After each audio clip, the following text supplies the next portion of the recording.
Good evening, Africa. It's always a pleasure to have you keep us company on your preferred Pan-African news show, Bottomline Africa. Tonight, Zimbabwe's ruling ZANU-PF party is set to begin impeachment proceedings against President Robert Mugabe on charges he, quote-unquote, allowed his wife to usurp constitutional power. This as the former Zambian President Kenneth Kaunda arrived in the country to persuade Mugabe to step down. We'll also be looking at the outcome of the Supreme Court ruling right here in Kenya and what it portends to President Uhuru's second and final term in office, even as pockets of resistance as well as celebrations are reported in various parts of the country. All these and much more right here on Bottomline Africa. My name is Yusuf Ibrahim. But first, a quick look at Africa in 60 seconds. The presidential election of the 26th October is hereby upheld, as is the election of the third respondent. Kenya's Supreme Court puts an end to the protracted election cycle by upholding the October 26th election of President Uhuru Kenyatta. The army is now done its job, and the people of Zimbabwe on Saturday took off from where the army had left. Zimbabwean members of parliament to begin impeachment proceedings against a defiant Mugabe who refuses to step down. We have a very simple strategy for our fleets. We are going to first operate some ATR, which are arriving very soon. Senegal unveils its new multi-million-dollar airport that will serve an estimated 3 million passengers per year. And tonight, we'll be looking ahead of President Uhuru Kenyatta's second term after what has been described as the most divisive election in Kenya's history.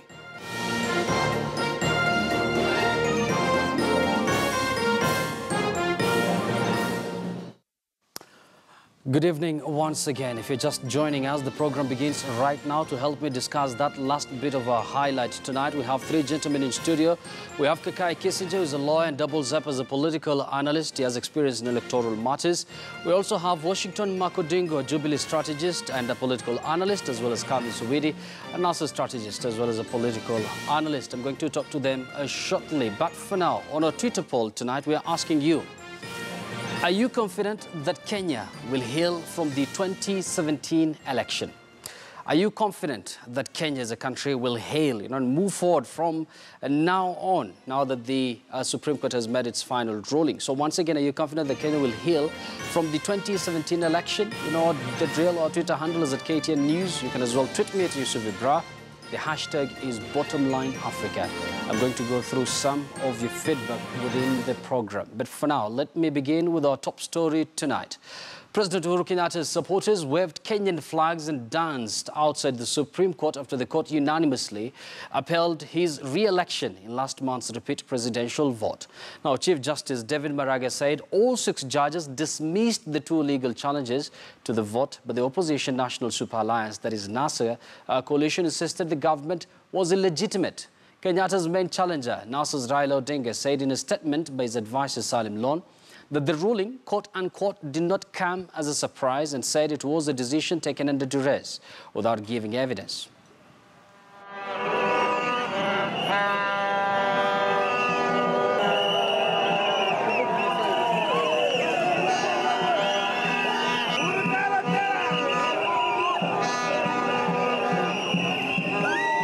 And I'm so happy, at least the country has gotten what they have really wanted. Actually, the elections were free and fair. Our president was really chosen by people. The Supreme Court decision is somehow not satisfactory to me. You know, not all of us support Uhuru. So I expected Malaga to disqualify the Uhuru's re-election. But all in all, the court have judged that all in all, it's advantageous for the country because finally we have a president and we have stayed for quite a period in a state of we don't know where we stand, but at least it's better to have a president in place. Reactions there from a section of Kenyans after that ruling. Now, Monday's ruling clears the way for Kenyatta's swearing in on November 28th. But given the opposition response, it is unlikely to end the worst political crisis in East Africa's richest and most developed economy. Now, the repeat election on October 26th had been ordered by the Supreme Court after it nullified the results of the August election, citing irregularities in the tallying of votes and an unprecedented move on the continent. Chief Justice David Maraga said all 6 judges dismissed the 2 legal challenges to the vote, but the opposition NASA coalition insisted the government was and still illegitimate. Presidential election petition number 2 of 2017, Honorable John.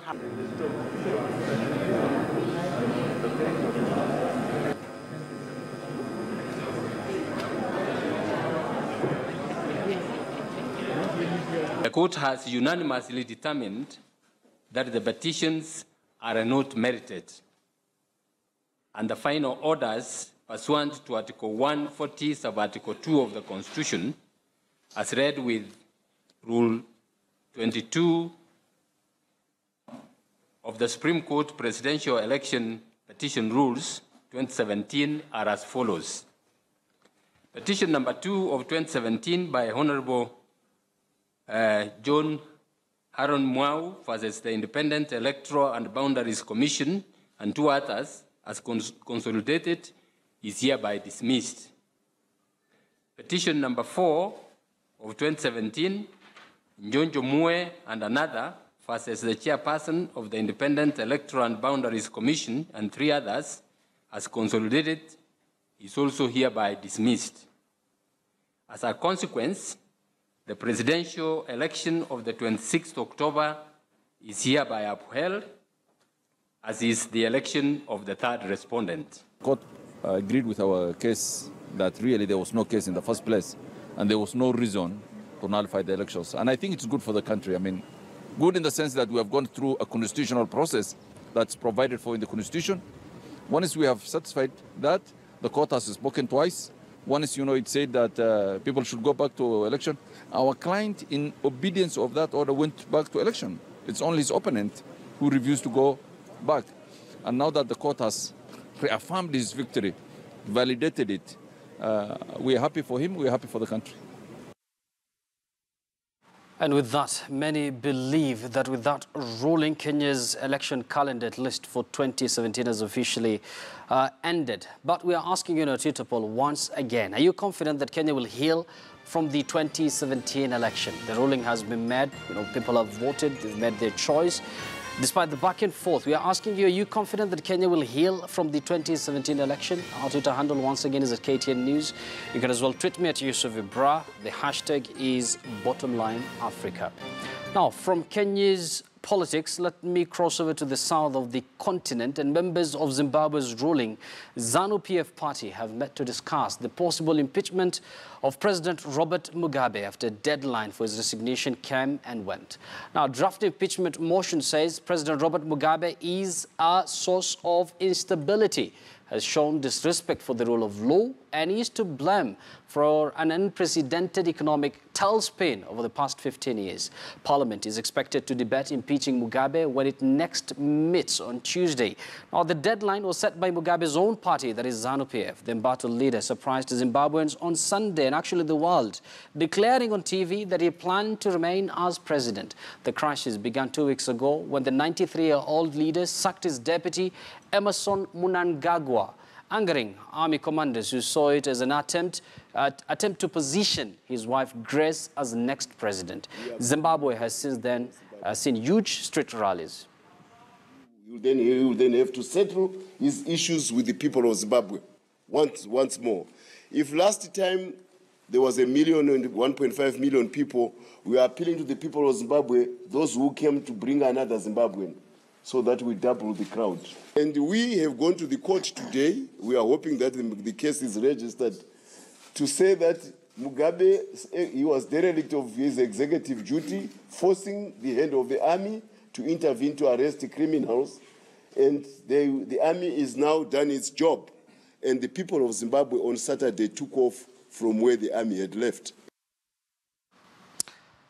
And still on Zimbabwe, a crowd gathered at Africa Unity Square in the Zimbabwean capital Harare to pray for the political situation to be resolved in Zimbabwe. Zimbabwe's ruling ZANU-PF party is set to launch the parliamentary process for impeaching President Robert Mugabe. And in a televised address last Sunday, the 93-year-old veteran leader defied expectations. He will quit pitching the country into a second week of political crisis. The speech provoked anger and disbelief among many Zimbabweans, fueling concerns that Mugabe could face a violent backlash.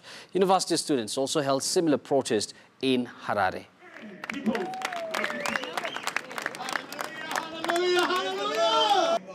Moving on, things gonna stop pain. It's moving on. It's moving on. Moving on.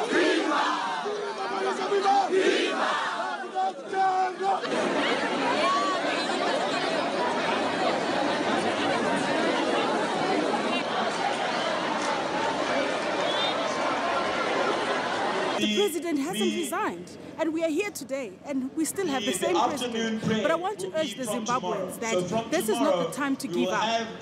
We need to keep on. If it means going back on the streets again, we're going to do that. But tomorrow, he's being voted out of parliament, and I'm glad that he's going to go. For the first time in many years, Zimbabweans have agreed on one thing. An agenda here that we are pushing, that he gave Grace Mugabe a PhD, that he has challenged the reputation of the University of Zimbabwe. Until Robert Mugabe resigns, we are not going to write an exam. No one is going to write an exam. This university is going to be declared closed until Robert Mugabe comes to a point, comes to his senses, where students are saying, Robert Mugabe is over. We want a new president. Well, it's that development there in Zimbabwe. Now, let me now link with Alex Magaisa, who is a Zimbabwean lawyer and understands more on Zimbabwean politics. Now, Alex is joining me, of course, via phone link. Now, Alex, good evening.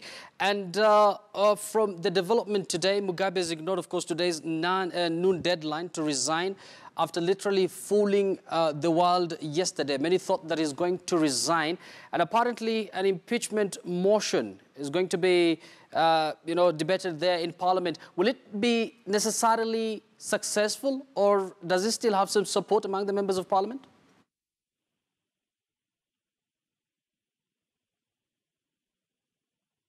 Can you hear me?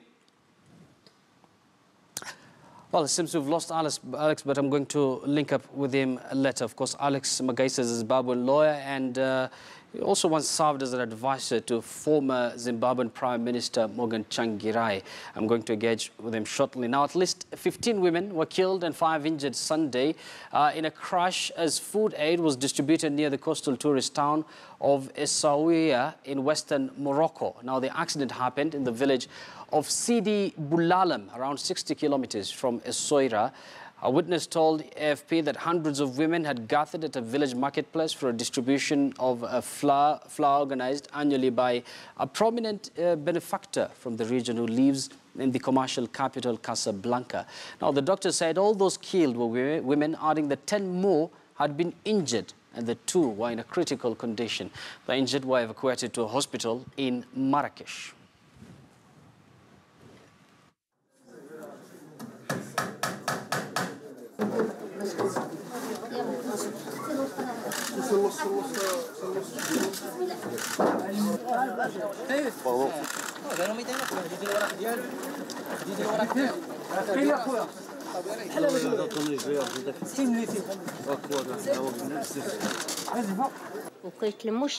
It's like the gathering in Mecca. If you fall, it's over for you. No one came to our aid. All the people shouted for help, and he was on a roof filming us with his camera. He hurt us. My sister never attended this. I told her not to go because we do not depend on this flour. Our God is here. There are many women from Tafetash, Sidi Mohammed Marzouk, Duam Zilat, another from Sidi Mokhtar, another from Chihuahua. The dead come from many places.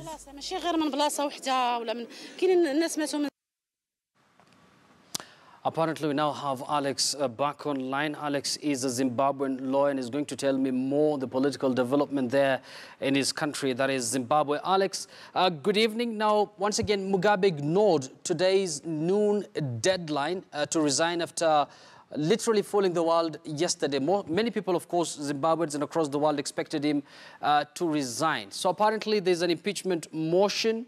Of course, it's something the parliamentarians are still discussing and lobbying each other. Is it going to be necessarily successful, or does Mugabe still have some sort of support within these members of parliament, especially those from his ZANU-PF party? Oh, well, the impeachment procedure is an important as a political tool. It's going to help in putting more pressure on Mr. Mugabe. However, from a legal point of view, the impeachment motion will not be something that will take, a few days.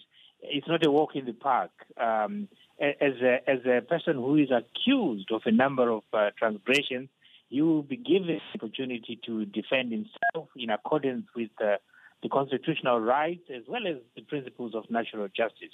So I'm afraid the idea that it will be a quick fix to the problem is a bit misplaced, because this is a legal process, and as any lawyer would know, it's something that will take much longer than a lot of people are imagining. Now, Alex, help me understand this. The statement he made yesterday, of course, he made that statement while he was flanked by some of the senior members of the military. It seems they endorsed whatever he read there in his speech. But it came as a surprise to many.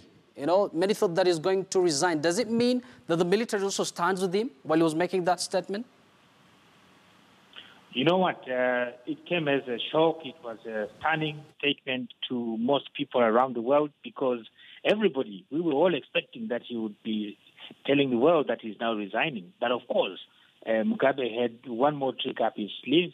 The mistake was that the generals gave him an opportunity to negotiate. Mugabe is an old master at this game. He has survived many of such situations, including as recently as 2008 when he lost to Morgan Tsvangirai, but emerged again as a winner when he remained as president after another negotiating round.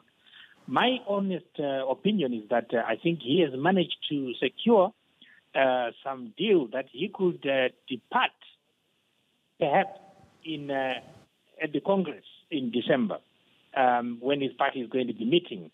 But at the moment, I think he will probably hold on. We have received a new statement today from the military generals, which suggests that they've had further talks with Mugabe, and that he's going to be meeting with his former vice president, Emmerson Mnangagwa, whom he fired last week. Therefore, it seems that there is an incremental process where the pressure is being put on Mugabe, and perhaps he will eventually relent. But I don't think that they want to kick him out just like that. He probably will go, and they will be agreeing on the fact that he will probably go in December after the party congress. One final question. You know, many people wondering, where is Grace Mugabe in all this? Because we've seen the husband, of course, that is Robert Mugabe, making that statement yesterday amid reports that they're still under house arrest. I'm sure you have contacts on the ground. Where is she exactly at this moment? I don't think anybody knows where she is. There have been reports that she was in Namibia, but I think that all was a lot of speculation, which was quite baseless. Others say she's in Zimbabwe. It's very difficult to tell, but she's not the only one. All the people who were supporting her, the ministers, the MPs who were on her side, are not accounted for, because either some of them are said to be detained by the military, but others are said to escape the border, or they are in hiding. It's not very clear where these people are, but obviously it's because they are fearing for their lives, and they would want to ensure that this phase passes without any harm coming to them. But that has also left Mugabe quite exposed, because these are people who have supported him for a very long time. Thank you very much, Alex. Of course, it's a story that we're still keenly following for viewers. We're going to follow this story up until Tuesday, when that impeachment motion is going to be tabled in Zimbabwean Parliament. Thank you, Alex, for that. Alex Magaisa, a Zimbabwean lawyer, telling me more on Zimbabwe's political development there. Now let's cross over to the west of the continent, and Senegal will open a new airport in December 7th in Dias, about 45 kilometers from the capital, Dakar, and just 20 kilometers from the country's third largest city to the north. Now, the Blaise Diagne International Airport, AIBD, is due to start operation at midday and replaces the old Senghor Airport in the heart of Dakar. Senghor is tightly encircled by an ever-growing city of more than 15 million people. At a cost of 575 million euros, the new airport, located in the middle of a field, took 10 years to build. The AIBD technical director, Alassane Ndiaye, said the airport has the capacity to deal with 3 million passengers per year, double that of Senghor, and that there is a room for expansion to increase that to 10 million in phase 2 and 20 million by the year 2025. Now, the airport is part of President Macky Sall's development program. The flow, and with an efficient management of the flow, taking into account commercial spaces. So today, all the feedback we have received from non-expert visitors tell us that this is amongst the biggest and most beautiful airports in Africa. I think you must have noticed it. The infrastructures are modern. I think you are standing on a marble. We have a modern infrastructure compared to the old infrastructure, and there are many strong points in the new airport. We have a very simple strategy for our fleets. We are going to first operate some ATR, which are arriving very soon. Then we will go with some narrow bodies to address regional market and routes. And as soon as we can, we will try to address intercontinental routes and going for acquisition of wide body, and notably for 330 Neo, which is a very good aircraft. And we want to go quite fast in our development because we are in a very competitive market.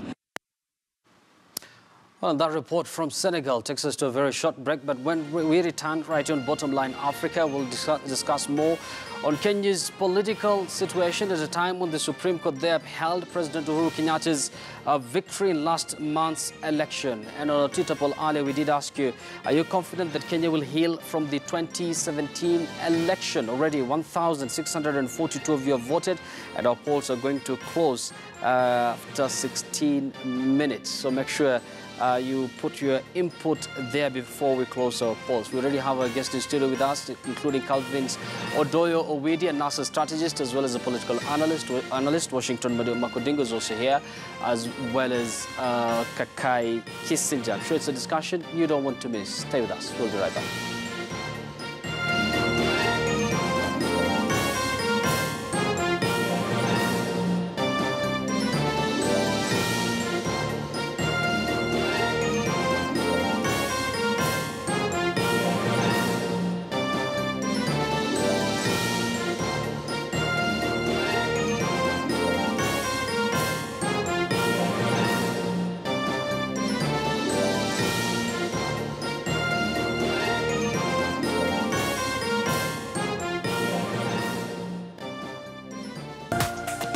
This is KTN News.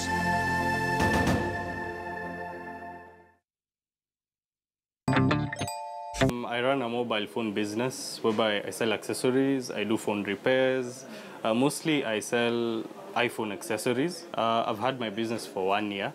In the beginning it was very tough, but right now things are opening up and things seem good. I market my business using Facebook, Instagram, and I use Skiza on my phone. So whenever someone calls, it's very easy for them to recognize my business. Skiza Business has helped me grow my business because it's authentic. At least people get to know my location and that this business is an actual business, and it gives me an edge of my competitors. It really helps a lot with the marketing. It cuts down on your budget, and yeah, it's worked for me.